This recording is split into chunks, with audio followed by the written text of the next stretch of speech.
वो दिन आ गया था जिसकी प्रतीक्षा केवल अयोध्या ही नहीं पूरा ब्रह्मांड कर रहा था। यज्ञ पूरा हो गया। राजा दशरथ के महल में आशा का दीप जल चुका था।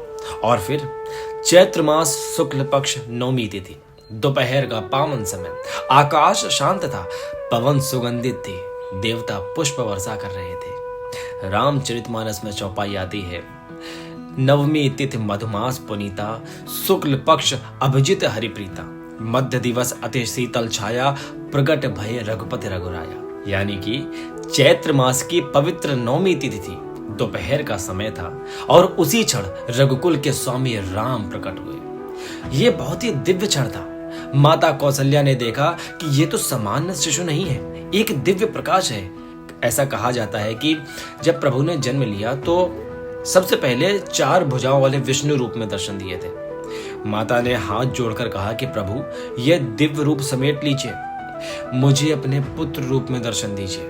और प्रभु मुस्कुराने लग गए, वे शिशु बन गए। यहाँ एक दार्शनिक भाव समझिए, ईश्वर हमें क्या सिखा रहे हैं? शक्ति को छुपाना सीखो, महानता को विनम्रता में बदलना सीखो, दिव्यता को साधारण रूप में ढालना सीखो।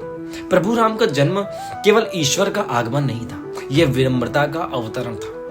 अयोध्या में उत्सव होने लगा, महल में शंख बजे, नगाड़े बजे, अयोध्या सजने लग गई। रामचरितमानस में कहा गया है, भय प्रकट कृपाला दीन दयाला, कौशल्या हितकारी, हर्षित महतारी, मुनि मनहारी, अद्भुत रूप विचारी। अर्थात करुणा के सागर, दीनों के दयालु प्रभु प्रकट हो गए। माता कौशल्या आनंदित हो गई। मुनि और देवता भी उनके अद्भुत रूप को देखकर मोहित हो गए। इसे अपने जीवन से जोड़ने की कोशिश करो।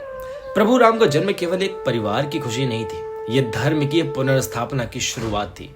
आज भी जब आपके जीवन में सत्य जन्म लेता है, जब आप गलत मार्ग छोड़कर सही रास्ता चुनने लग जाते हो, तभी आपके भीतर प्रभु राम जन्म ले लेते हैं। रामनवमी केवल तिथि नहीं है, हम उसको तिथि समझते हैं, लेकिन यह एक चेतना है। प्रभु राम का जन्म अयोध्या में हुआ था, पर राम राज्य भीतर स्थापित होता है।